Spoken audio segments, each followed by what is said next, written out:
Guess, are you coming to SnapCon? Yeah, I got to figure it out, but yeah. Okay, I figured because you about to take a vacation now. I was like, oh, how's he swinging that? That's true. Carefully. Okay, hey, I love it. That's about all I got. Carefully. Yeah, hey, I love it. Guys ready? Sasquatch. Ready? Sasquatch. Right, I think we're ready. all right.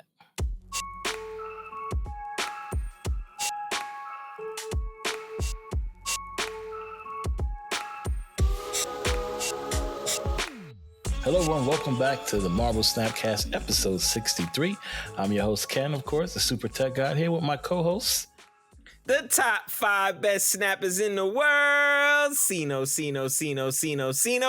I snapped that hot fire, you heard? And I rep that PWROn all day. Let's go. And you forgot our other and host? our co-host. I didn't know. I thought you were going to that serve guy. it here. Yeah. He's back. Like, You know Ken, what? where you at, bro? He's back Like, again. No, it's called a handoff. You know, like I'm just Exactly. waiting for that moment. I'm going You know what? right Next now. week, I'm just going to interrupt you and just like straight up like override your intro. First off, because- Ken's the narrator there. Like, he's supposed to distribute. Yeah. And our other host, like, where's that? Where's that at? That was such that's your tone of voice too. That's perfect for you. Why didn't you do that? Guys, I promise we'll get this right one day. But Someday. I But that- introduce but you. It doesn't happen. It doesn't happen to happen Introduce today. guests. And if we have a guest with us, guest will introduce that guest. We're going in a nice order. That's a lot of guests. Oh my God. This is just like your ranking system going from 1 to 5. It makes no sense. And never gonna let him down. You know, No. you just hang out there, you know, chowing on your grapes, Ken, and we'll do the podcast. Marvel So Snapcast. thank you. Sponsored by Green Grapes. Let's go. Sunmade.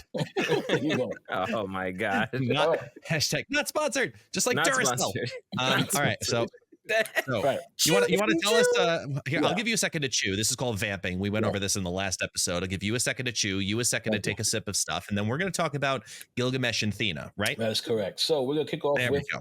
the brand new season of Marvel Snap. And of course, every new season comes with 2 cards. We did discuss these cards last week. It was a nice debate. I think I won that debate now. We're going to dive into it shortly. The 2 cards that came out this season, of course, is Gilgamesh and Thena for the Eternals season. So if you guys didn't know, Gilgamesh is on reveal +1 power for each of your other cards in play with increased power. We had this debate. I said Sage is better than this card. Sage can proc way more easier than this card. It's out now. I want to know what the guys feel. I want to know what they say now. Is it still easier than Sage? Is it still a better card than Sage? We'll start with whoever wants. Let me see. We got top, bottom. We'll start with guess. Let's go. All right, I'll do it. I'll talk about Gilgamesh. So throwing Gilgamesh, it was definitely as easy as I thought it was going to be, but that doesn't mean it's necessarily as effective as you want it to be. Because Gilgamesh's ability, you know, getting that +1 power for each other cards in play with increased power. There are a couple of things that I found very odd about it once I started testing it. For example, I had a couple of situations where I had cards that were also simultaneously being afflicted with a negative power via, for example, like rocks that were in the lane and Man-Thing comes on down. So now the Man-Thing has applied negative power, but then Gilgamesh couldn't see underneath that there was also a blue Marvel hitting that rock. So Gilgamesh didn't receive the +1. Even though there is technically increase, it's not ongoing or green at that moment. So that was a little disappointing as a synergy piece right there, because even though you might not see the power increase, it technically is being applied. So I found that a little counterintuitive, but I understand it simultaneously. Outside of that, I found my best use for him in a lighter version of a surfer deck, which says a lot about him, that he's not your top option for a surfer deck. In the zoo decks that I threw him in, he felt good. He felt like a nice drop, but I wanted to always use him after Blue Marvel. So you're either looking at ramping Blue Marvel out, you're looking at dealing with the fact that you have to use Khazar, or you're pigeonholing him in a Patriot deck, which was really, for the ongoing pieces, the one that seemed the most consistent versus Blue Marvel into Gilgamesh. Because if you did Blue Marvel into Gilgamesh, you might as well do Red Hulk. So finding the right home for him was always a little awkward. And then I started really leaning on the fact that he's 5 cost. and I built a deck that I was just calling 5+1, which was a Kitty Pryde, a loads of 2s and 3s, Jubilee, and then a load of 5 drops, excuse me. So Gilgamesh then becomes a 5 power stat stick that has no downside, unlike, Red Skull, that was getting over 5/10 regularly. And I would still be able to play him with Kitty Pryde. So that ended up being the synergy I found best for him. And in that deck, he did very well. I was running a 67% win rate with my 5+1 deck. And I was very happy with it. I'm almost at infinite now because of it. That's pretty awesome, actually. Yeah, I like him. He's just consistently looking at you're always looking at him going, is there another option? Yes. Right. That's the only downside to him to me is that I like when I do use him, but there's always another option. Correct. And to touch about the Zoo deck, of course, same thing. I found best use for him in the Zoo deck. Great in the Surfer deck, but yes, in the Zoo deck, same thing. It's like, all right, if I play Gilgamesh, I get some power, but I'm going to lose the other lane. But if I have Khazar and Blue Marvel out, and I have Kaira out, I might as well just play Shauna and another card, which will give me all the lanes. So you're right. It definitely becomes a hey, do I need to really play Gilgamesh? Or in the Surfer package I have him in, I'm winning more times without playing Gilgamesh. So it's a very weird thing. But I do like your concept. The 5+1 makes sense. We did mention that with the Kitty Pryde and stuff, but, Guest likes to cook some real things, So make sure you guys check out Guest video. Sino, how do you feel about Gilgamesh after playing with him for a couple of days? I agree with both of you. I was a lot higher on this card than I feel right now. I feel like my expectations and my hype has kind of been tempered.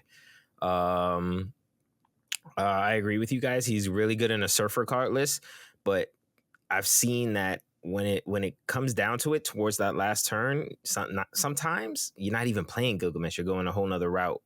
Also, what Guest said to piggyback that also happened to me. I procced up a bunch of cards. I got hit with like a hazmat, and none of those cards were now eligible to proc my Gilgamesh, which was kind of interesting to me because, like you said, Guess, I figured, well, I buffed them. Even though they got hit with that negative hit, I should still be able to get the buff because I did, but I like you said, it doesn't exactly work that way.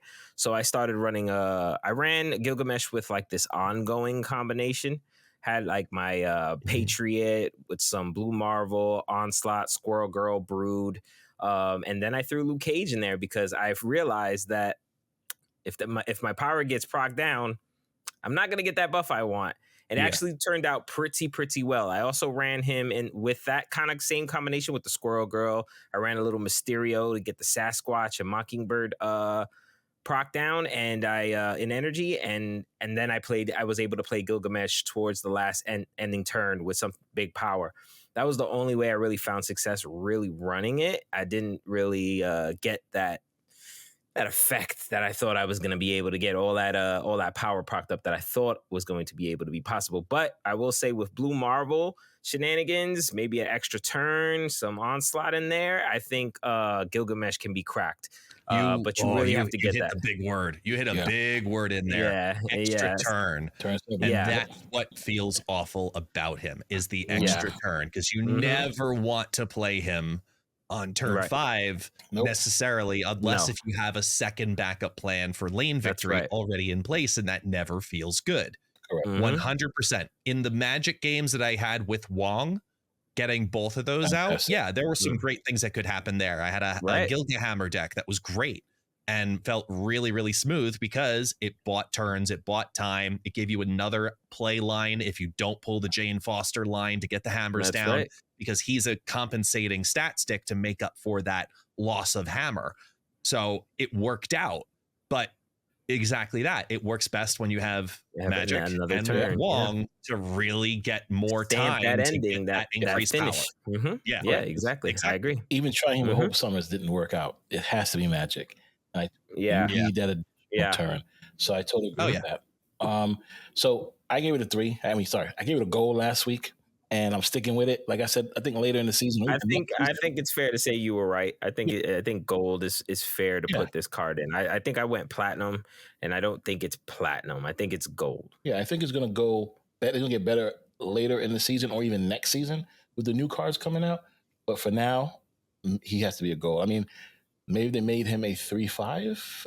I don't know. Either way, guess what you're giving it now? Still a platinum or going with a gold?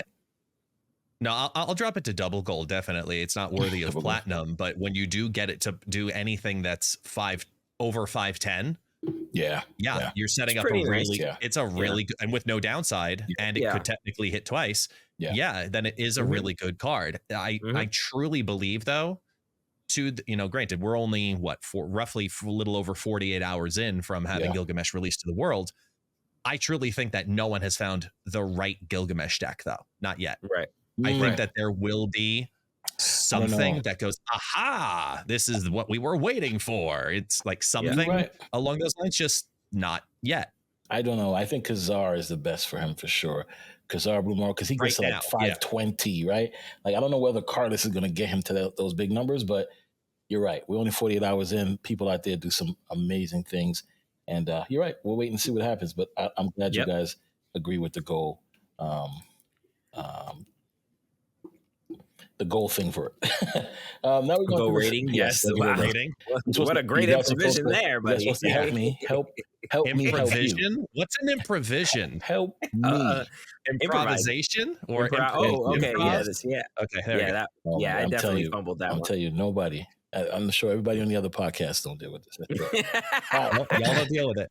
Sorry, I'm about to get slayed for improvision, so don't worry about it.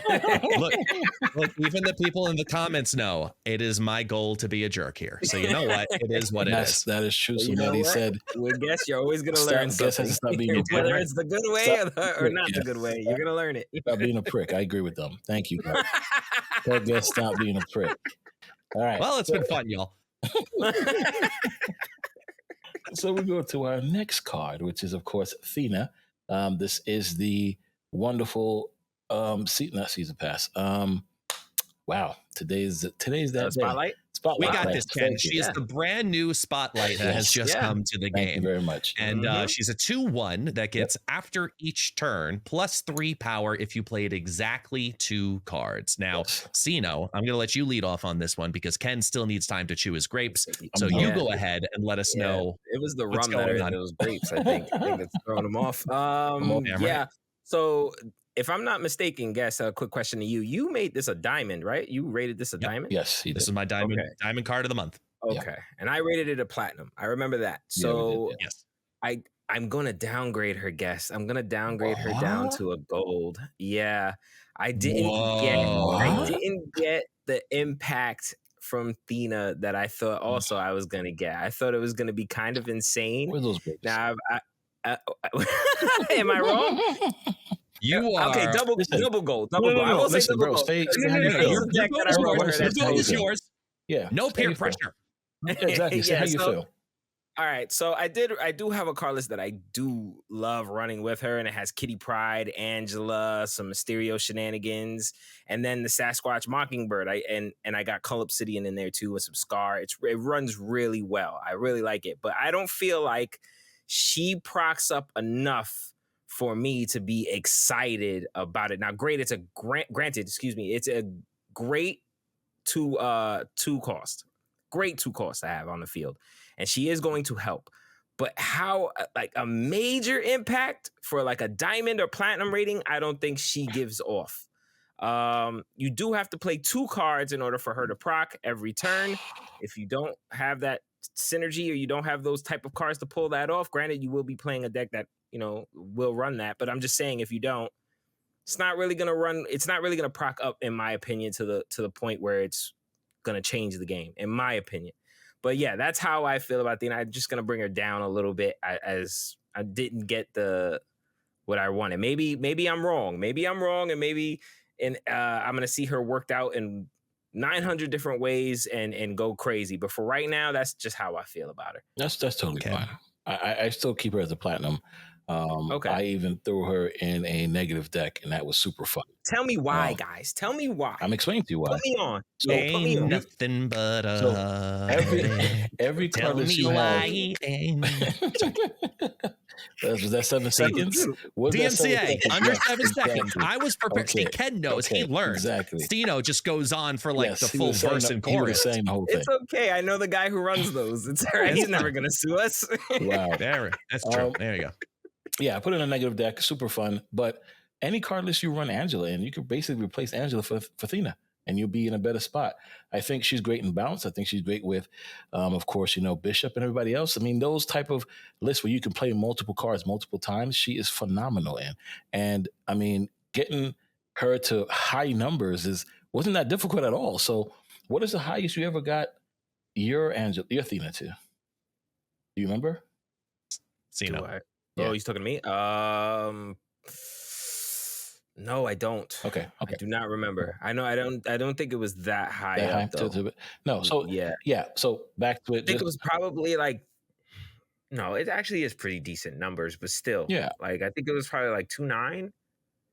Because I played 2. Yeah. Right. That's 3 plus. It'd have to be 10. Yeah. 10. Excuse me. 210. Excuse me. Yeah. Because I'm just thinking it was. I got it 3 turns. I was able to play 2 cards. Kitty Pryde and all that.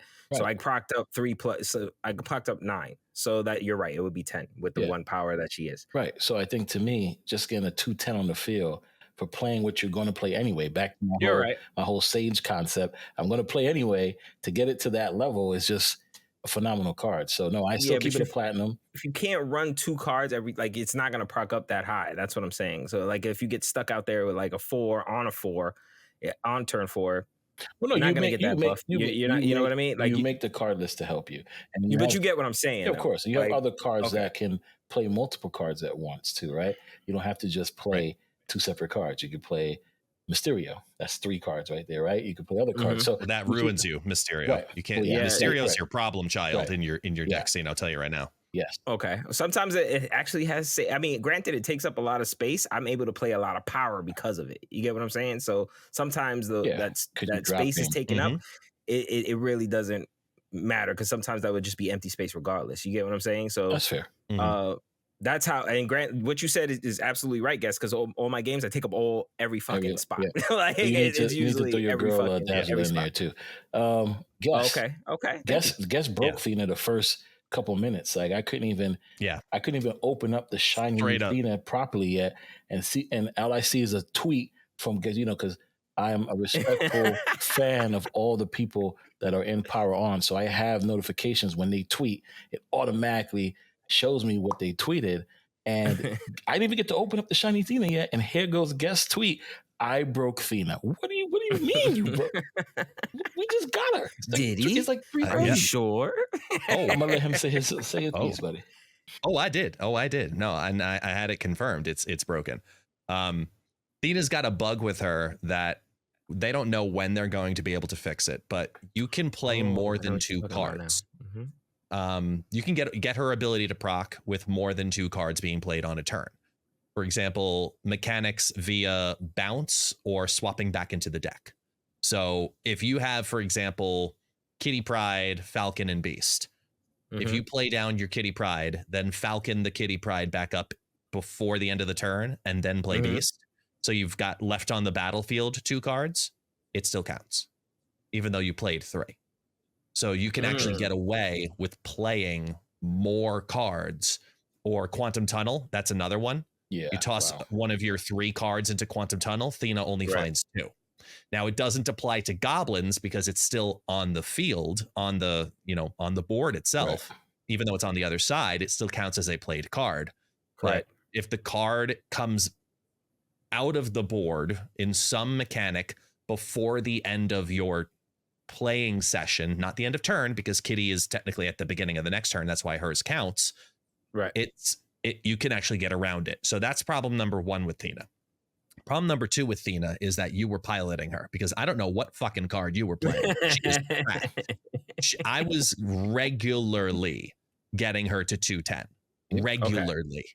I'll send you the 5+1 deck I was running, for example. Awesome. She's great in, first off, she's really good in lockdown. First off, don't Thena shame me, okay? I will gladly Thena shame you. I will Thena shame you all day long. Okay? All right? That is my goal here. Because here's the thing. Like, she's great in lockdown because it's like Nebula in that aspect, right? It's power that can be added to a locked down lane later on with no concern. Just play down 2 cards plus 3 power. And getting her to 2/7 was one of the easiest things in the world. You put the package that I was working with that I could put into probably any style of bounce deck right now is Kitty Pryde, Ravonna, Angela, Thena. That 4-pack of cards provides such a flexible single lane stacking core that then you can go taller on because you're playing Kitty Pryde plus larger thing rather than a lot of little things and spreading the power wider.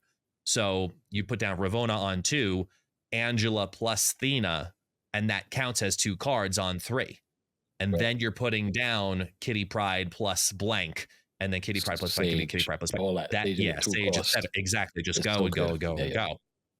And getting Thena to 2/7 in those decks, even by playing her on turn 3 or turn 4, getting her to 2/7, super simple. And that to me is why she's staying at Diamond for me, because I am yet to have a bad experience with her when you build the deck for her. And that's the big key to it, is that if you run a Thena deck, you're running a Thena deck, because it's like when you run Morbius in a discard deck, right? You want as many procs for that 2 cost to get that ongoing to go and go and go and go and go. That's a Thena fair. deck has to be looked at the same way. You have to be constructing it with that. And those decks, they scale incredibly high, incredibly quickly. Very big fan of Thena. And something to note with this, right now, if you don't want to run that package, you technically don't have to. Because there's another conversation happening with Thena, which is, the whole Ravonna line. You play her in control, you play her in lockdown, you play with Professor X, and it's incredibly strong. You play a negative. And did we have fun with that in our community today when it comes to conversation? I'll let Twitter be the responsible party for that. But even outside of that shell, if you build the deck accordingly, you're good to go. And you truly are able to make Thena skyrocket to 7 easily, 10 relatively almost every game if you get her down on turn 2 or 3. And to me, those stats are too cracked. And I think she's right now overpowered as projected, still a diamond card. Okay. All right. Yeah. Listen, like I said, all that he spoke, I put in a negative deck. Same thing. You got Ravonna, you got negative. You got a bunch of zeros. Play all the cards to your heart content. Thena will proc up to the highest numbers possible. I definitely like this card. It is good. I'm definitely keeping it in the wonderful platinum. Platinum for me. The platinum. Platinum. Platinum. So next week, we have a new card coming out. Or I should say, this next week. Sersi. Sersi is, of course, on reveal. Transform your other cards. So, here into random cards that cost 1 more if able. So we all just straight, shitted on this card when we saw it. And the community got upset and was like, no, what are you talking about? It's great, especially in Toxic. Okay, I think that's the only card list Sersi will bring any type of wonderfulness to. I think the fact that it's only good to, with RNG when it comes to cards like Goblins or even Voids or even the Hood, I think that's perfect. I think that is a great card list for it. It is, to me, I'm going to call the second Annihilus. So if you don't pull Annihilus, play Sersi in that lane with your crap, right?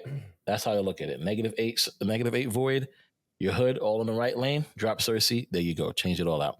So I'm definitely giving this still how I feel. Until next week, it's still going to be a silver for me. What do you guys think?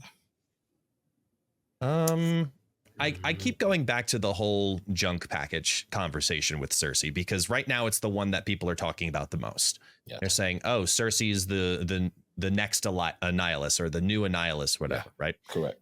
And I keep looking at that conversation thinking, okay, what is the big Annihilus package and what does Sersi really bring to it? Well, it converts the Hood, it converts the Void.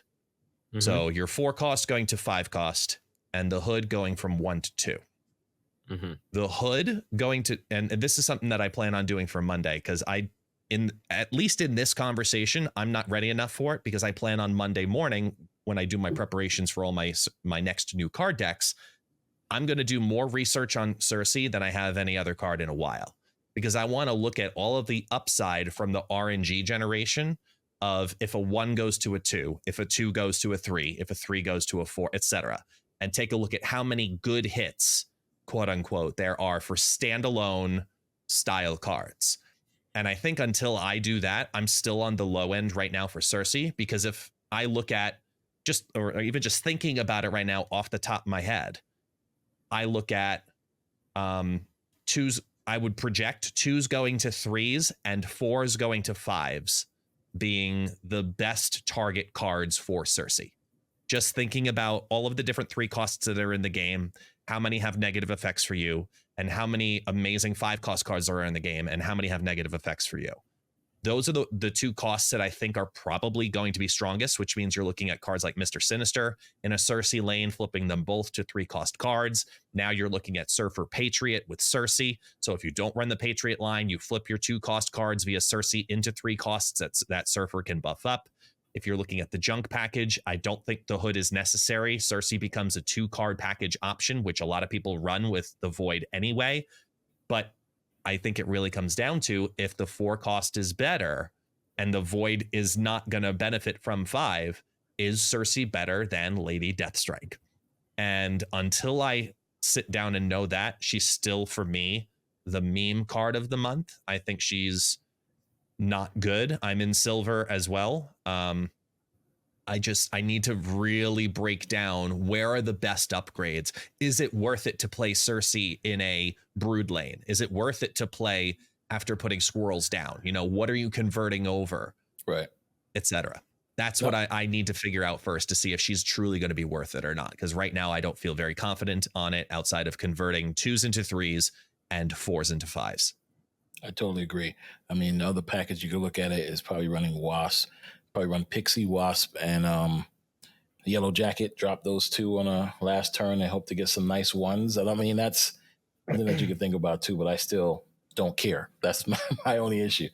Sino, how you feel that about will this still one? target base cost though, right? Yes. I think Cersei should still, even though it's been reduced via Pixie, if you put down a 0-8 sentry, you know, and you flip the sentry for some reason, it'll flip to a 5 cost, not a 1 cost, because it's not modified. No, I'm talking about if you were just to play, let's say you Pixie, but you didn't hit Yellow Jacket or Wasp on your last turn, you can still drop those 2 with Sersi in a lane, because it will go from 0 to 1, the two 0 cost cards. So that's another thing you can do if, you know, you want to run something, you know, with Sersi. I'm just thinking about Sersi and any benefits you can have, right? You're on a turn, you could drop those 2 cards in the lane, Sersi. Now you got 2-1. So if you're running Khazar, you can put in a Khazar package or something to that extent. I'm just, you know, trying to make Sersi seem awesome. Sino, what's your take? I agree with both of you. I agree with you everything you guys said. The only thing I could probably add to this is she's really good on changing maybe the ninjas. And now I'm reading this correctly. She changed all of the cards in that location, correct? It's all right.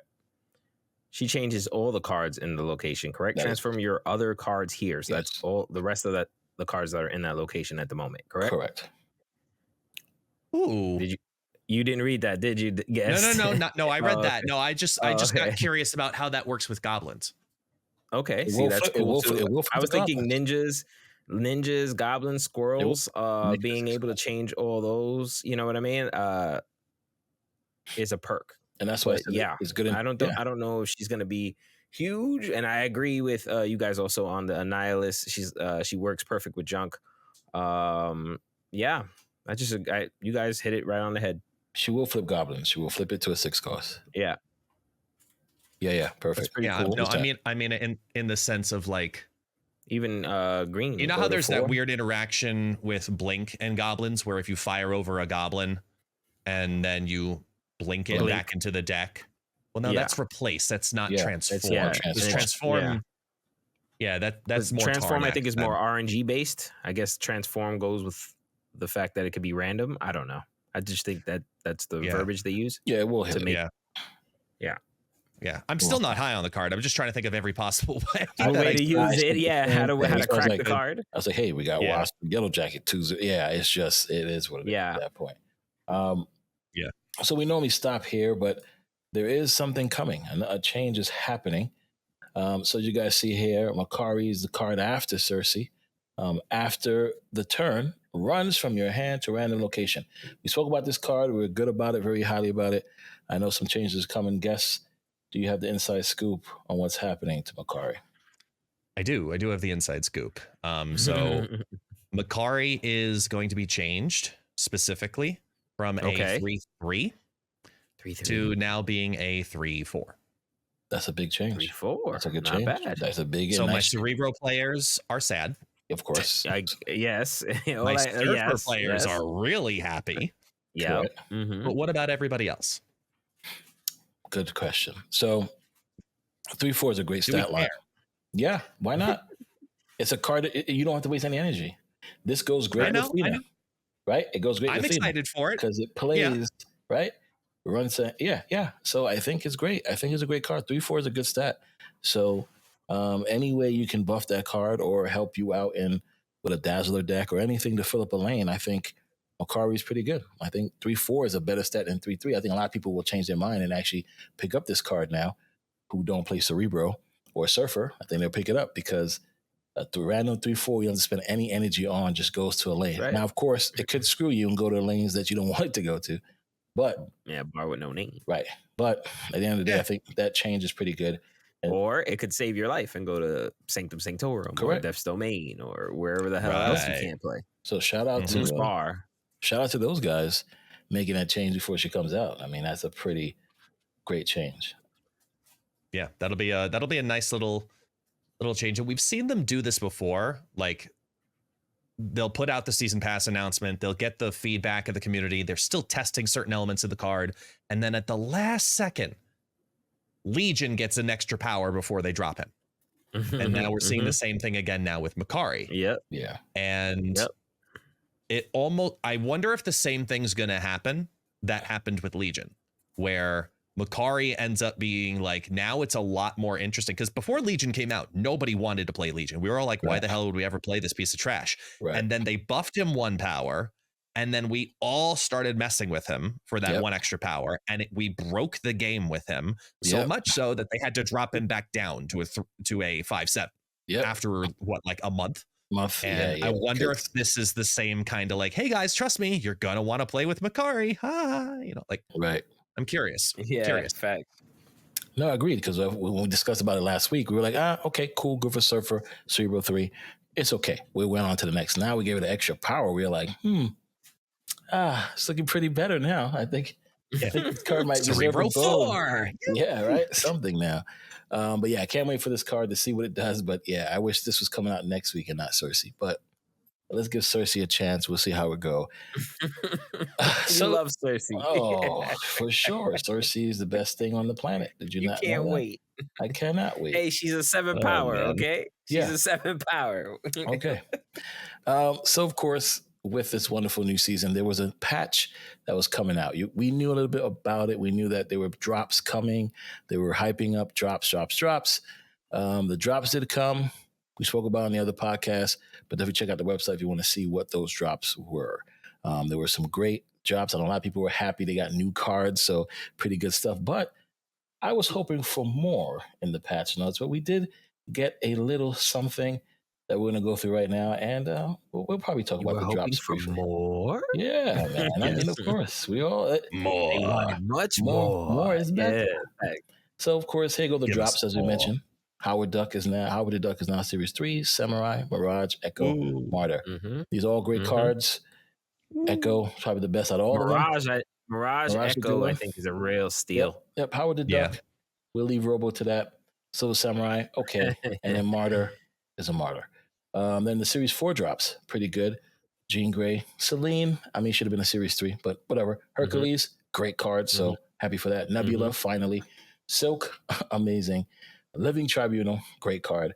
Gladiator, also phenomenal. So there go your drops for Should Tribunal have dropped, though? I don't know. Yes. Yeah, it needed you think? To. Yeah. For the same reason that Null needed to drop. I don't think Null needed to drop. Yeah, Null didn't. I don't think Null needed to drop. Should have stayed exactly where Null he was. caused the Galactus meta, which made everybody angry. So if Null stayed at a 5, Galactus wouldn't have been such a problem. But nonetheless, Tribunal is a fun card, and I think it needs to drop for people to have fun with it. Unlike Null, the only time you played Null really was in Galactus back then. Then, of course, this move update, which I'm not happy with. So cards staged to move during player's turn will now resolve before the cards reveal. So I know they have an example there. I'm going to give you guys my example. I play Hercules, loved Hercules when he came out, even before the buff, because I put Hercules in the lane on the same turn that I played, on the same turn after I played Cloak. So play Cloak in one lane, put on the next turn, put Hercules there, move all my move cards there so he can kick some of them back or kick one of them back. Now, that doesn't happen. Now, when I play Hercules and I move my Dagger moves first, then Hercules flips. Why would they do this? I don't understand. I'm not happy.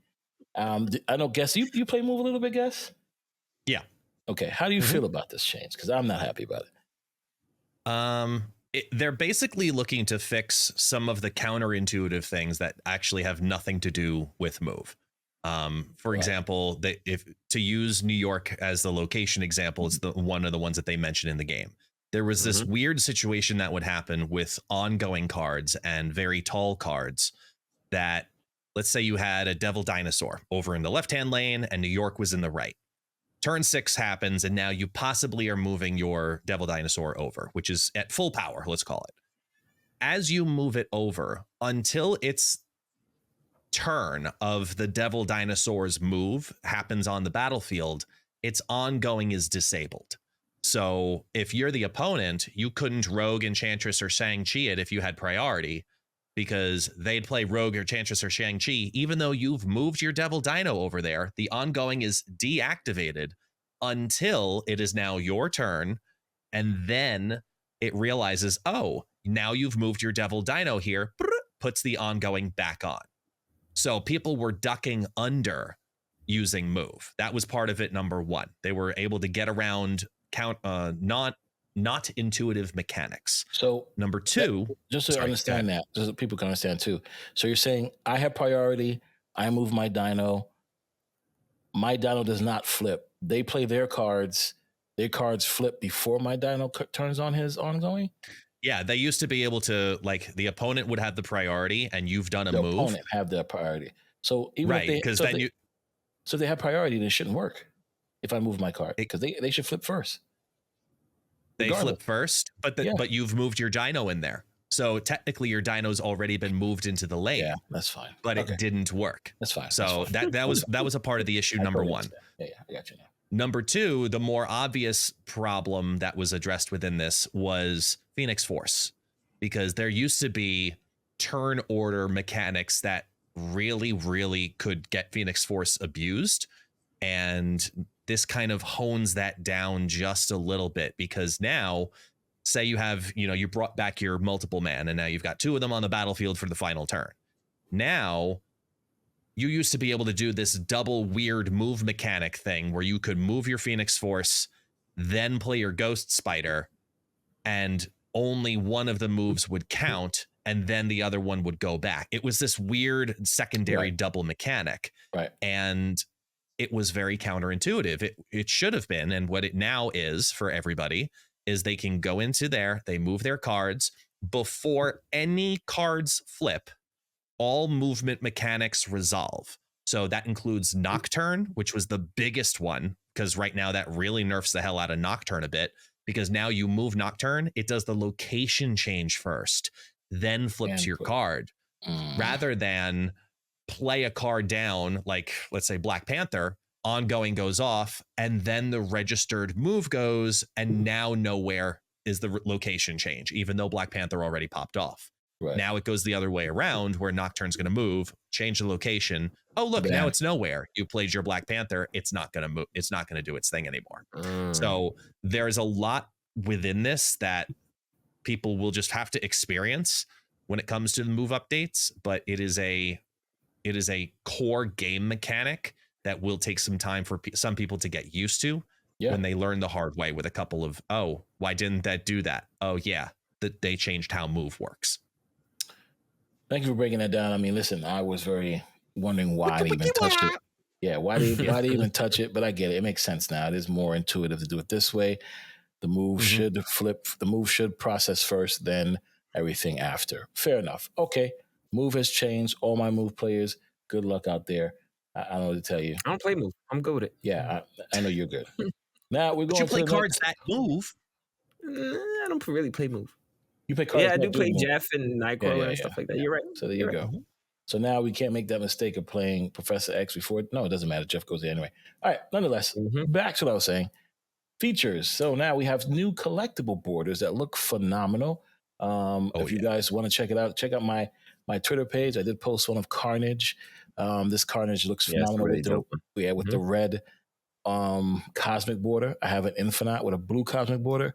So if you guys want to check it out, come check out the streams. You guys will see it there. Performance improvements.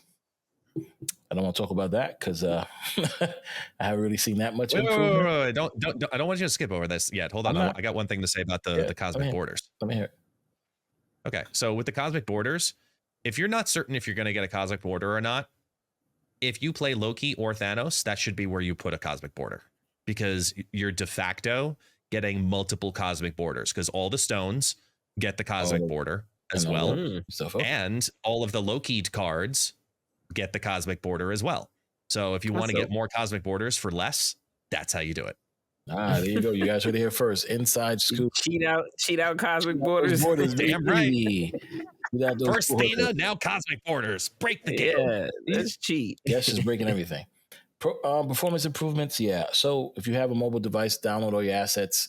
Definitely take some time to do so. But on the console, on the PC Steam, there was no button. I looked for it many places. There was no button. So in the beginning of the new season, there's a lot of cards that were just spinning. And if you or your opponent had those cards in your card list, when you played, you constantly got kicked out of the game. It was a big headache. But I'm hopefully by now everybody's downloaded what they needed to get that asset stuff going. There are some slowdowns and stuff in the game, but we know they are working on it and they're making those changes. They finally fixed the hood sound, the demon sound that kept going on. I'm also happy about that. But what they did do by fixing that, they broke the beginning of the game and adding it to the VFX. So now most of us here who stream, we play our own music in the background. And we only keep the VFX on, so you can hear the sounds of the cards and everything else. Now, at the beginning of a match, you hear the yeah, exactly. Yeah, and it's so loud because it's louder than the VFX. So it's just, they are aware of it. They are fixing it. But damn, you went from the collection level one is also awful. You ever upgrade a card after a match? Oh yeah. That just holy I'm telling you, it's this reverberating gong, like yep, it stays there because you upgraded a card right from battle. Yeah, like don't do that, guys. I'm don't do it. Don't do it. Turn everything off. Don't do it. Don't break your stream's ears like I did today. Don't do it. Facts. That last bullet point doesn't hurt. It doesn't bother any of us because we're nowhere near the cap. So shout out to the gentleman that we're supposed to be doing a video with for a couple months now. He had issues with the cap. He ain't got this issue no more. We might do that video. Hopefully in 2025. The delayed video? Wow. Hopefully we do it in 2025. It must be good. You guys are taking your time. Art and visual effects. So yes, Ebony Blade now. I like the animation it gives, but throwing the blade in the card, that's pretty good. Beast does some little flipping thing, which is awesome. Space Stone and Soul Stone do some amazing things. We'll talk about that shortly. Maybe we do want to talk about dealing with demons, but for those who don't know, dealing with demons was $100 bundle. A few people brought it, not a lot. A few people brought the bundle for Gambit, only alone for Gambit. It came with a few other things. The artist was known for doing very bad things. Very racist and very, very we racist. Can't have that. Right. So Second Dinner had to take that variant out. Now I'm with them 100%. In the place, they gave us another variant that doesn't really live up to that other variant. But at the end of the day, people were upset because they paid $100 for one thing and they got something else, regardless of what this person has done. Second Dinner then said, all right, we'll give you guys 1,200 gold. That didn't go around well at all. And they heard what the best thing Second Dinner was hear the people's complaints and decide to refund back 8,000 gold. So that was awesome. Shout out to Second Dinner for that. I would have preferred the Spectrum variant from the Conquerors, but everybody can get what they want. Did you guys buy the Dealing with Demons bundle? Yes, I did. And the world's smallest violin plays for you in your Spectrum. Yeah, I bought it. Wasn't psyched about the variant that they replaced. I understand why they had to do it. We can't have that type of stuff out here in our community. So caps off to Second Dinner for, springing into action there and getting that done. 1,200 didn't satisfy me either because the other variant was way more advanced than the variant we got. I mean, I feel like we already got that variant with Wolverine doing it. Now we just got the mirror with Gambit doing it. So it's like, and then it's a little trolly if you really think about it, because it's kind of like Gambit looking at the frame. So it's like us looking at what the other Gambit was and just crying about it or something like that. It's a little trolly for me, but yeah, I agree. I understand why it had to be done. 1,200 was not going to do it for me. So the fact that they're going up in that is great. That was a sticky situation. That sucked. And I don't hate, but I hate the variant. Like, I wish we would have had a better variant, but yeah. Spectrum from Conquerors. Here we go. Did you buy the bundle? Can't do it anymore. I unfortunately did not buy the bundle. I just missed the window to buy the bundle, but my 2 cents on the whole situation is it's difficult when it comes to the term of refunds right now, because Second Dinner put out a public statement talking about how refunds are just, not something that they can technically do. I can tell you confidently from past experience, that's 100% bullshit. Which is the one thing I really did not like seeing, was them saying that they can't do refunds because you could go into negative resources. And I know for a fact games have the ability to do that because I have done that in other games previously. I've refunded an item, negative balance for whatever the rewards or currency or et cetera were. And you know what? It can happen. So that aspect of it, I was a little irked by them saying that they can't do it. Basically, what happens with a refund for anybody who's ever gotten one, the game company ends up needing to pay for the entire refund. However, they do not get the amount back that they paid to Google or Apple via the store, the 30% that they take out of the stores. And Second Dinner then would be at a loss, literally financially, which is the biggest reason that game companies typically don't do bundles, is because they might have to refund that $100 back to you, but Apple still keeps their 30. So they actually lost money, literally negatively on it. And I get that. And I agree that the 1,200 gold, replacement plus the replacement variant was supposed to be taking shop value and saying, hey, listen, we had to take it out. And I also want it to be articulated that it wasn't just Second Dinner who was a part of the decision to remove this. Marvel did as well, because that artist was fired by Marvel and they no longer even put his previous works into circulation. One of the comics that artist in particular had put out there is one of the most sought after rare comics in the world, because it's not in circulation anymore. And it's heavily sought after because of just rarity, even though it is filled with anti-Semitic messaging. That's why he was fired. So we can't be promoting that as a game that, hey, look, we fired this guy, but we're going to make money off of him. That's just a big no-no. And then they did the right thing by removing the art. And I will not listen to any argument of saying they needed to keep the art because of what happened with that artist in particular. You cannot convince me otherwise. However, the compensation, they definitely underswung with the 1,200. And if you spent $100, you didn't spend $100 to get a Gambit variant, because nobody buys those packs and says, you know what, if that awesome Gambit variant was only thing in there, there's no way you bought it for $100. Well, not just that. You obviously got the resources with it, but exactly. No, that's what I'm saying. The variant was my main motivation. Yeah, I'm not gonna lie. Nobody's playing Gambit. Would you have not even that? Not even that. Would you have bought that piece of art? No resources. You No. love that Oh, variant. yes. $100.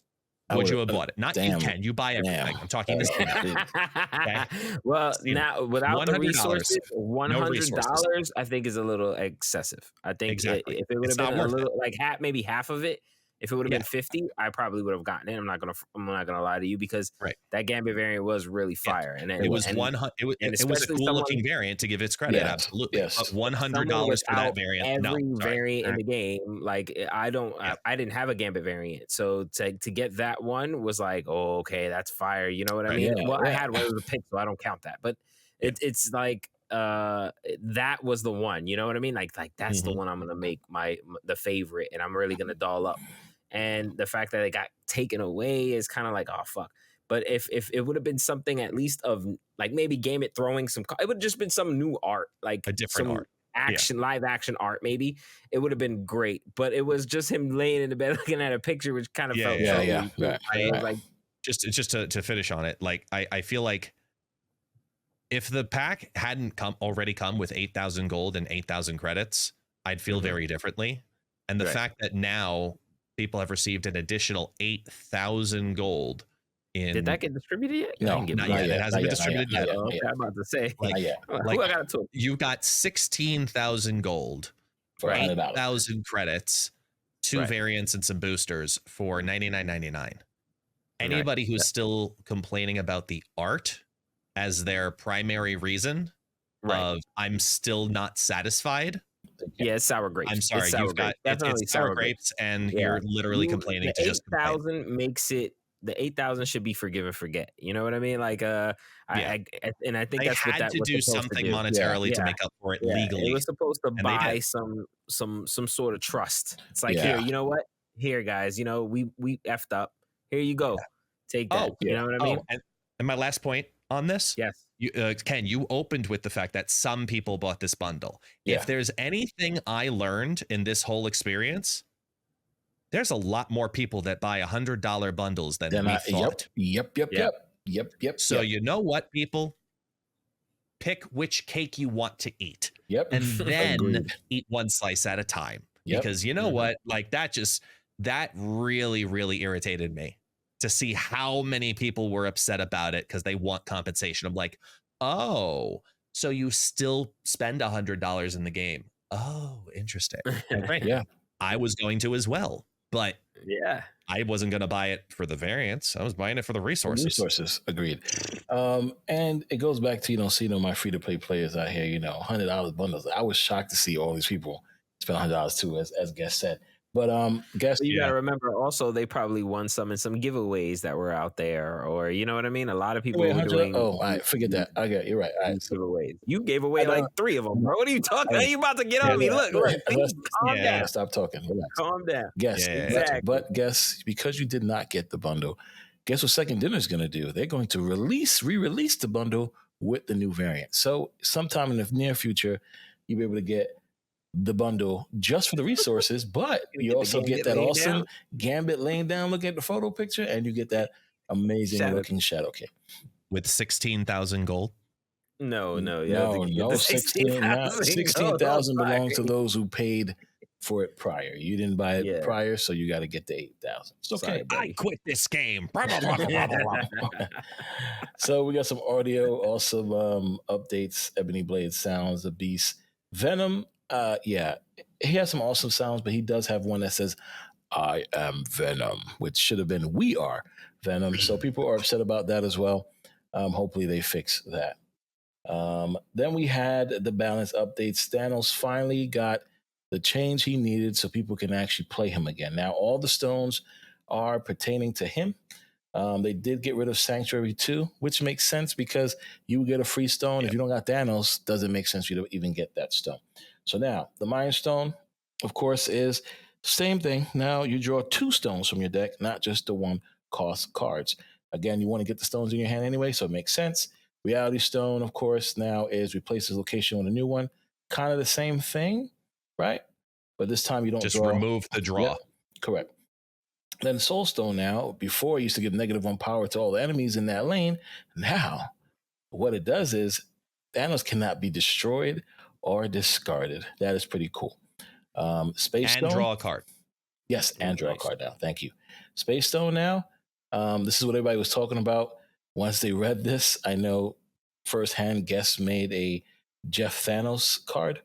And they thought this will allow him to be a kind of a Jeff. As we all learn, if you guys don't watch ItsGuestGaming, you should. That cannot happen. But you do draw a card. And of course, nothing can stop you from playing or moving Thanos, kind of. Time Stone, give Thanos -1 cost now. Still does the same thing, but Permanent. And you draw a card. Oh, it's permanently. Oh yeah, for the next turn. It's not next Now turn. It's just permanent. So I think that's pretty good. I think Thanos change is pretty awesome. We already spoke about all the bugs fixes, so we're not going to go do that again. But yeah, no, I think, listen, nobody's playing Thanos since he got nerfed. Now, what? A lot of people, since he got nerfed, nobody's playing Thanos. Nerfed. Okay. Yeah. I was going to say, like, nerfed, now they are. No. I was like, it's okay. He's like, what meta are you playing in? Yeah, no. Now that they did this for Thanos, everybody's playing him. Thanos is a pretty good card now. We've seen guests do some foolishness with him, of course. Guests want to just break the game, make everybody unhappy. But, Sino, how do you feel about this Thanos change? I know you don't play Thanos that much, but would it make you want to play Thanos? When Blob came out and was doing his work out there in the meta and destroying the meta, I was playing Thanos a lot. Yeah. I like the changes because what the nerf did was turn everybody off to Thanos. What this did was kind of appropriately make the stones affect just Thanos and make Thanos highlighted and now makes you kind of its own little tech almost, but like it's like it makes you want to play Thanos now. And that's, I think, the whole goal behind what Second Dinner was trying to do. They saw that the people who were playing Thanos got really turned off and really upset by this. They figured out a cool way to make this card relevant again. And now you're going to start seeing Thanos like crazy. So, granted, that's what you're supposed to do, right? We don't want to like kill everything. We want things to be fun and people to play different stuff. So yeah, I like it. Okay. I think playing the Power Stone should have had Thanos snap half the board. Half the cards on each side go bye-bye. That'd be a fun. That's gonna see, now you're creating frustration. Why? It's fun. It's fun. You're creating not just your opponent's side. You thought Eliath was hated? Until they snapping half the fucking board off. I'm just saying, both sides. Both sides lose half. So you lose half your cards. The opponent lose half their cards. Okay, fact, forget it. Half the power. How about half the power? Don't even say it anymore. All right, guess how do you feel about this? So, new Thanos, first off, it really frustrated me that most of us misread the Space Stone, that it's not Jeff, where it can't move once also, which was the big discovery for me. And I was very, very turned off by it. But basically, the reason people are looking at Thanos and playing Thanos again is for two reasons. Number one, it has more ongoings now than it did previously. So Spectrum ongoing, Thanos ongoings are back in being experimented with. The second reason is the Space Stone, because the Space Stone in particular is, to me, them saying, look, you want another answer for Professor X, here you go. And it makes me sad because it's them saying we're still not going to touch Professor X, most likely. Right. And I put out a tweet today nominating a couple of suggestions, which went over so well because Twitter's a magical rainbow of unicorns everywhere. But it's so understanding, right? Oh, always. They're always considerate, always. But I personally thanked all of the best comments. All of them, which is thank you for this conversation, and I'll let it speak volumes after that. But them doing that speaks to me of them saying, we want you to have another solution for Thanos, for Professor X. And Professor X is incredibly dominant right now in the meta for every understandable reason. Right. But it's very pigeonholey simultaneously. Like the Thanos deck, every Thanos deck I messed with, it was always okay. It didn't feel like new Thanos hit over the threshold the same way that it obviously used to, which I know nobody wants it to go back to its old glory, which was ramp glory. Now it's Thanos is about Thanos. Right. And Right. Exactly. without Highlighted. right, and without that, right now, I think that it's still too difficult to get all 6 stones and make the mechanic happen with this current version of Thanos. I think he's a good deck. I just don't think he's a great or competitive deck yet. But again, I'm very close to infinite. Once I'm infinite, I feel comfortable, and then I can start really testing him against only people and not worrying about my rank. So that'll be what I go through personally, because I want to make Thanos good again. And I think there's a chance that he can be there. 100%. But right now, I was not 100% saying like, this is, Thanos is competitive again. That's what I define it as. I don't think he's competitive again yet. I think he's on his way there, but we just need more time. That's fair. I think he should. I think it's a start, though. I think I think we're making a good start. I think we need to snap when we play all the stones. Nonetheless, I think you need Thanos and Kyra too, because I destroyed someone today by playing Killmonger on turn 7, destroyed the stone, and played Shang-Chi on turn 7 and killed Thanos. So I think if you're going to play a Thanos deck, please run Kyra, protect your stones, because that Soul Stone got destroyed and Thanos got Shang-Chi. All right, so High Evo and his fall off the meta. Listen, I haven't seen High Evo in a minute. That's just me personally. High Evo was one of the cards that helped me climb my way to my first border. So High Evo has been a great staple in the meta for a while. And I kind of agree with you here. I haven't seen him in a while. How about you guys? Sino, have you seen the High Evo? I have seen High Evo, but I haven't seen it as much as I used to see it. Okay. A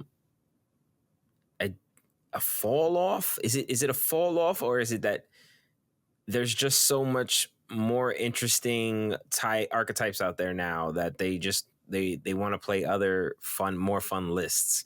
I mean, High Evo seems pretty standard to me. You kind of solid though, right? Yeah, it's solid. It's solid. I like High Evo. Don't get me wrong. I'm a fan, and when Red Hulk came out, High Evo was one of the lists that I played it with. But you don't need it now. You don't need it now. Red Hulk himself is just Roke is just such a beast. So. Yeah.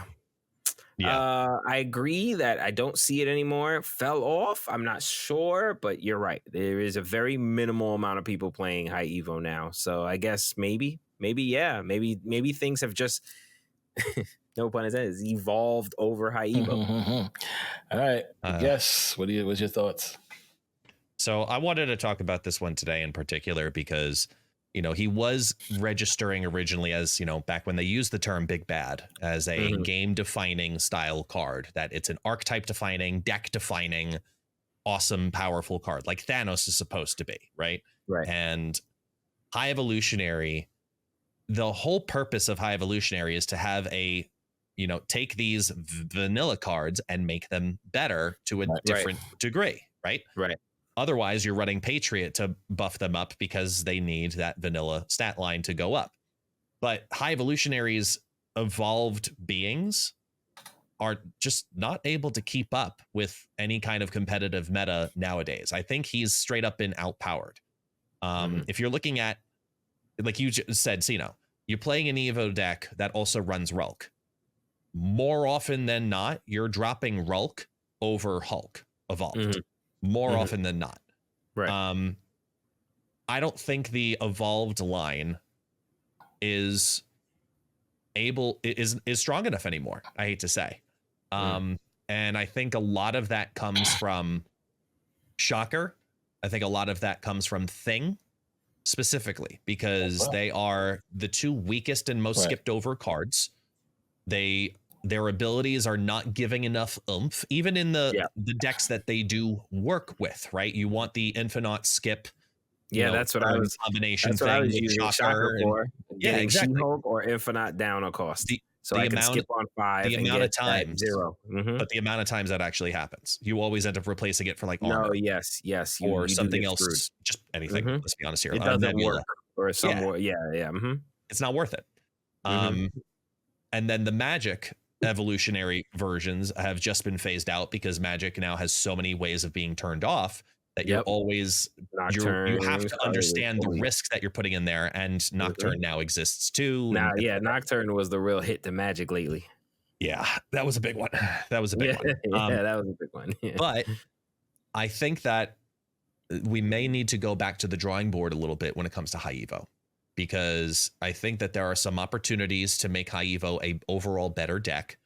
And I'm, we all know none of us are game designers, and I don't know what the answer is. I haven't sat down and really truly thought through what would I want. All I know is that it's not strong enough anymore. It's not building a competitive deck. I agree with you also. Yeah, I agree with you also. I did tell Tech, and this is funny because we talked about this not too long ago, how High Evo needs an additional card, maybe something else in there to really perk it up. I was saying it does need like a little facelift a little bit.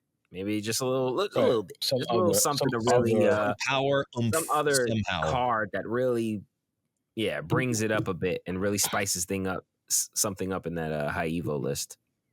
Yeah, it needs something. I don't know what, but not to mention if you run Luke Cage, High Evo is pretty much useless because that's pretty much what it's based around.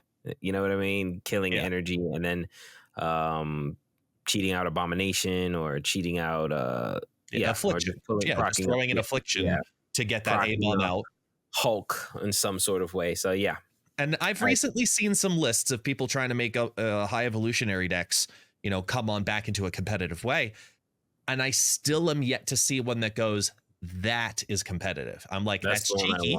Yeah. Mm-hmm. Yeah, that's cheeky. Or man, if you get that combo off, it's a great ceiling, but it's not consistent. Right. It just feels like it's consistently short. And I wonder how that feels to the rest of the community, and whether you're watching on YouTube or you're listening via your favorite podcast station. I'd love to get that feedback in the YouTube comments. So come find us on YouTube, subscribe, because we are trying to get to 1,000 subscribers before episode 69, and we're very close. So help us push over that threshold. Comment below. What's going on with High Evo? Is this just like our feelings? Yes, please tell us. I feel like I'm always just shy, and that's the deck I want to be good, but it never can outpower the way that most other top end decks can do so. Most hated card list too, which is crazy. It used to be one of the most cursed out card lists. It was consistent, but it got outpowered. In the last 6 months, it's been completely outpowered with bigger cards. Listen, this is why I fight that Infinite needs to get a buff. Same reason, because these cards out here are getting so much powerful. I know Sino want to hear that, but nonetheless, I agree with you guys. Need to bring Surfer back before Infinite gets a buff. Here we go with this madness. No, I agree. Here we go. Yeah, exactly. I agree. I think you guys are right. High Evo needs something else. We need some new vanilla cards that will help it. Will make it the way it was. Bring it back to how it was. But until then, High Evo, I think, is good for, the Cyclops, the Wasps, and that's really it right now. I think Red Hulk just Cyclops, yeah, that's it. Cyclops, yeah. And they had nerfed Cyclops. Maybe we bring him back to what he used to be. I don't know. Not gonna help. Maybe Thing also. We got U.S. Agent doing damage right now. Who needs Cyclops? It's like so crazy right now. The cards that we have are just doing work. You don't need that anymore. So I do get why I do get what you're saying about High Evo. So on to the next topic, of course, which is what is SnapCon? So guys, SnapCon is an amazing event thrown by the one and only Felicity. Yes. If you guys don't know, check out felicity.gg. Last year, this is where I met the majority of the people I'm hanging out with in PWROn currently. So this event was held in Tampa. It is we'll pull it up so you guys can actually see it. And he wore that very terrible shirt that he's wearing right now. And we agreed we were going to burn it. He didn't burn it. I don't understand why, but hopefully we can get rid of that shirt. Nice now. You don't know. He don't know how this shirt works. If you guys don't know, Robert Graham, great shirt designer. So Robert Graham Pixel shirt. Of course, Sino is on the Hayden's page. Yeah. SnapCon 2024 is coming, so you guys can definitely check it out. But 2023 is where Team Impulse was the sponsor. It was out in Tampa. We had the winner, of course, Rocco Sacco up against the W. The event was super awesome. Get to meet all these amazing people on the screen. I'm somewhere there. There I go, right in the middle. There you go. There goes Ken. Of course. Who's that guy back there, the tallest guy in the whole crew? Look at him. Sean, of course, Default Dan, Bradford party. Again, I met all these wonderful people at the event. The event was awesome. You guys don't want to miss. If you love Snap, if you play Snap, if you want to see any of your favorite content creators, look, Banks was here, D Money, Fiona. Tucker If you over guys there too. Tucker, yes. If you guys want to meet any of your favorite content creators or just anybody that plays Snap in the community, they all come out, have a good time. And listen, they have awesome events, awesome games, especially the tournaments. You guys don't want to miss this event. It's going to be awesome. It's going to be August, the middle 16th. Of August. Oh, yes, August 16th and 17th. Definitely make sure you guys go. Check out the website, felicity.gg, and make sure you guys go ahead and get your tickets. Get y'all tickets, y'all. Get y'all tickets. Go say what up to all of us out there. Let's go. There are two sets of tickets this year with the... Oh, sorry, go ahead. No, I said there's two sets of tickets. There's a VIP ticket and a plane ticket. Plane ticket gets you, of course, inside to the event for both days. But the VIP, however, this gets you everything, including the Thursday social dinner. Now, VIP dinner, that's why I got to meet Tucker, Fiona, Hannah, and everybody else before the event. So it was a bit intimate, setting, so you can talk to everybody, meet them, shake their hands. It was a phenomenal time. So I highly recommend spend that extra $80 and get you that VIP ticket. But of course, if you can't, 109 still get you in the event, still get to hang out. Whatever. Yes. Even outside of the dinner social, like there's a whole new thing coming to the VIP package, which is the limited edition SnapCon trading card packs. Right. This is being very tightly kept under wraps with how this all is going to go working, but it's literally trading cards for the VIPs. And there's a whole like game and system, and I'm like, Felicity, she won't even tell me, and she tells me a lot of stuff. Like she won't even tell me what the hell this is. I'm like, oh, come on, what is she like? No, I can't yet. No, I can't. You get the obviously you get your badge, and the raffle tickets also. The extra raffle tickets definitely pay off, where you could win like a boatload of different prizes. Like last year, they had like microphones and massages and like all these like crazy awesome, packages and SnapCang, merch giveaways, and like it was really, really quite cool. So I think the extra money is definitely worth it, and it's so much so worth it that I'm most likely flying from Brazil to come to this event, because last year it was so much. Well, it was life-changing type of fun for me as a creator. Agreed. And I mean that sincerely. Like I met so many people. It opened up so many doors. We had such a good time. We made SuperTechGod walk. It was amazing. Like, it was. Oh, there are stories that we should definitely go into at some point. But like, legitimately, and now this year, what's nice about it too is they've now put the event and the because you can also get a discount on your hotel room. It's all in the same place this year. Oh, nice. So it's like a one-stop shop event, and right across the street from it is Starbucks and all of the food things that you could ever need. And you're also right next to Publix for a pub sub. And I'm like, that's what I want from Florida is pub subs. But like, because if you know, you know. If you know, you know. Everybody loves that Publix. Like it was such a good time, and I'm personally going to be staying like a week, even though the event itself is 2 days. I'm getting there early and staying late because this event is just such a good time, and I hope I get to meet a lot more people this year, because I know we all plan on being there. Correct. And man, it's just. And speaking from someone who the best was not at last year's SnapCon, and having all the major FOMO, I'm definitely going to be at this one this year. I'm definitely getting a VIP ticket because I got to be at that dinner with everybody, chilling, talking. Guys, if you weren't at the last one and you were forced to watch it on Twitch like me and the rest of us, and you definitely have to get out there this year, because that was a great event last year, great games, great entertainment. Felicity, Default, Dan, and the rest of those people did a great job. But yeah, I definitely had the FOMO, and I was not missing it this year. Not missing it at all. So I will be there. Shout out to everybody who is also going to come out. Can't wait to see you guys. Indeed. And last year, they had a sponsor called Team Impulse. They haven't heard of Team Impulse this year, so they were looking for a new sponsor. And we're going to be the first one to let you guys know that PWROn Gaming is the sponsor for SnapCon 2024. So After you guys listen to this, after you guys hear it, that's right, put those fingers up. We're going to let Felicity know. Felicity's going to go ahead and update the website to show that the sponsor for SnapCon, the biggest Snap event of 2024, is powered by PWROn Gaming. It's going to be a great time, guys. You're going to have a blast. If you guys know who PWROn Gaming is all about, gaming. you know it's Let's going to be go. fun. I had to do a hype for y'all because he undersold it. Let's go. As you guys know, PWROn Gaming is a group of phenomenal individuals, including Felicity, including guests, including Sino, myself, and everybody else that's on the roster. We're going to be there. We're going to have a blast. You guys are going to have a blast too. And if you love Snap and you love PWROn, why not come and have Even if you don't love Snap, even if you just want to chill with us, facts, come through. Facts. Yeah. Come have a good time. We'll make you walk. Yes. We'll make you walk with some pizza. We'll make you walk. That's right. I guarantee you're not going to regret it. You're going to have a good time. That's so right. spend, save your bread, spend the money, do what you got to do. That's you got right. this. You That's got right. it. Let's go. I'm excited, guys. It's going to be huge. Cannot wait. Yeah. Another event we're going to talk about. This is the second best event of the summer for Snap, and that is the Conquerors event, ladies and gentlemen.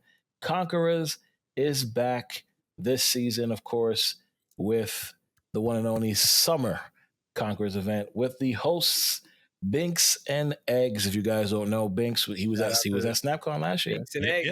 He was at SnapCon. He did stuff he did some awesome stuff on the panel. And of course, if you guys don't know Eggs for Sale, aka Eggs, definitely check out her streams. They both will be hosting. I thought I saw lightning just now. Interesting. That would be a phenomenal dynamic. Can't wait to see it. But if you look at the participants, we're going to look at all the awesome people here. We have SuperTechGod. That's right, myself. Who's that? We have Pawnee. Does he have every variant in the game? Every variant in the game. We have Hannah's Cat Cafe. And we have Loopy Fist.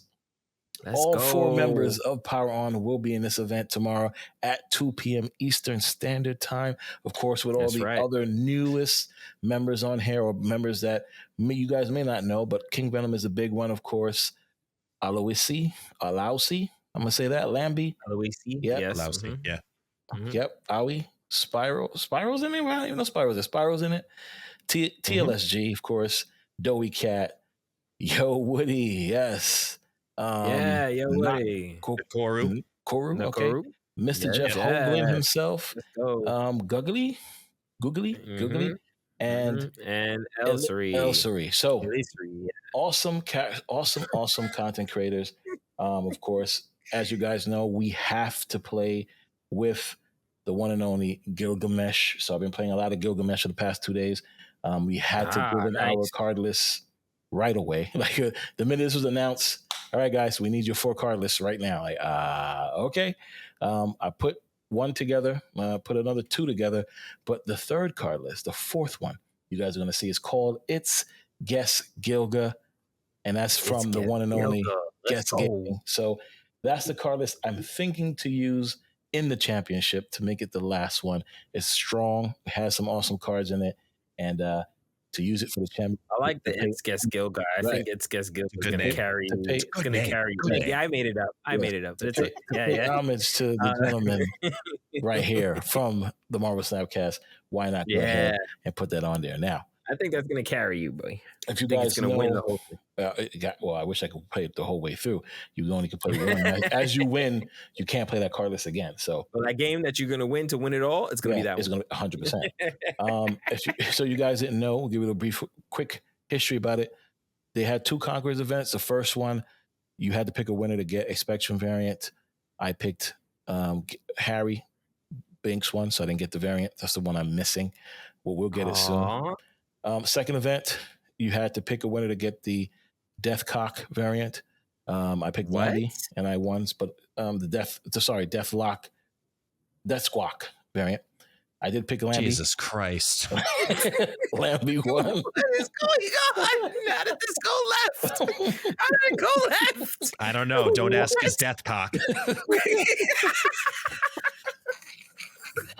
Oh, he said what? Death Squawk. Okay. What? So, holy shit! But I did not get invited. We're canceled. Let's go. I did not get invited to either one of those Conquerors events, and yeah, because you called it a Deathcock. Fair enough. So to get invited to this one is pretty cool. I'm excited about it. But there's nothing for you guys to vote for. I'm hurt that you don't have to vote for me to win something. But tell you one thing, you guys show up. Lambie anyway. Wow. If you guys show up and you guys make your voice heard in the chat, STG, I got something for y'all. I promise you that. That's all I have for this. I hope it's not a death. No, stop it. Stop it right now. Guess your thoughts on the event. Please do not award us your death cock. Okay. Yeah. No one wants like, thanks for voting for me. Here's a death cock. Oh man. I'm done. Please no. I'm done. I'm done. I'm done. All right. I quit this podcast. Listen. How do you guys feel about it? What did I get myself into? You guys excited about the Conquerors event? Are you guys going to watch it? Can we not use the term excited? Listen, it's an event and it's happening. And okay. It's interesting to hear the community talk about it, myself included, because people are talking about it from a variety of different perspectives. Like, first off, they're talking about it from the sense of, hey, look, they didn't screw up this time. Okay. They have a wide mix of creators from all over the world, a wide mix of races, a wide mix of sexes, a wide mix of genders, they have everything covered. Pretty diverse. It's a very diverse group. They've learned there, including via their hosts, which is another conversation where people are talking about it like Dexter and Cozy are not being a part of it.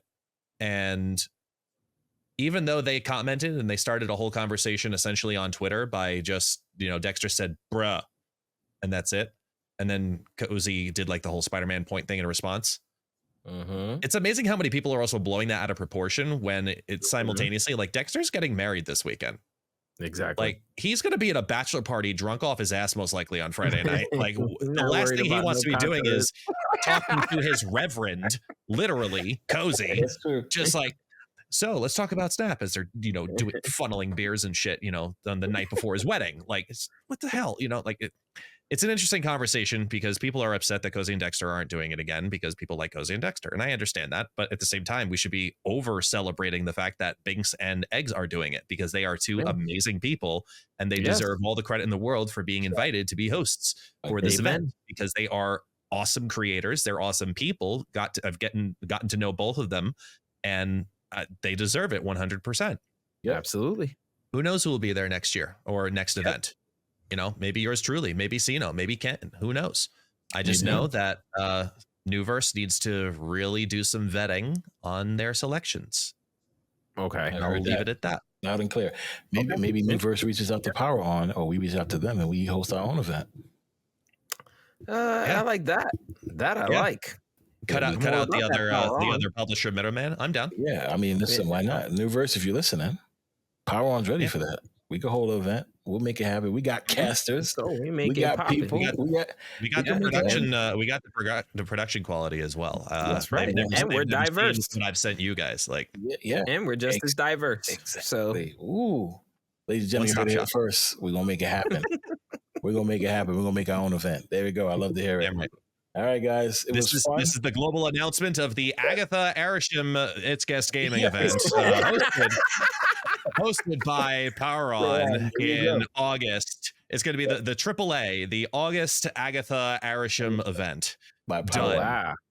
There we go. Love it. Just made that shit up, and we'll make it happen. Yeah, I know. You just came off the dome with that. And it's crazy that your Agatha tournament was pretty successful and pretty big. It was really successful. Like, so I love the Arsham. It did better than every Lambie tournament to date. I mean, what? Shots. I love Lambie. Of course. Very different tournament, though. Very different tournament. Let's be honest here. Very different tournament. Shout out to Lambie. Yes, love I love Lambie, though, man. This tournament is the best. You can't be shooting at people like that, bro. I can shoot at Lambie only because I love Lambie. And I love casting with Lambie. Like, we've done several events. I cast his event. Like, he's good people. He's good people. Yo, Guest is the funniest person on the planet. Guess the type of person. Oh my God. He's the type of person that will hug you and then shoot you afterwards. You know what I mean? Or shoot you No, first, hug you I will second. shoot you and Yes, then and hug Then you. hug you Okay? as you're dying. Okay, it? cool. Well, Facts. I That's will stroke your hair as I say, it's okay. Yes, It's okay. You look beautiful. Now breathe. Close your eyes. Thank you. Go to sleep. You go. Like, Yeah. go to sleep. And Well, on that note about That's murderous the end of guests, the podcast. That's right. hey, look, outro music. Cue it now. Like, just this is where we say peace. I'm going. Yo, oh my gosh. I can't with y'all. I cannot. Yeah. I'm done. This is hilarious. Death Cock alone is gonna get us goddamn canceled.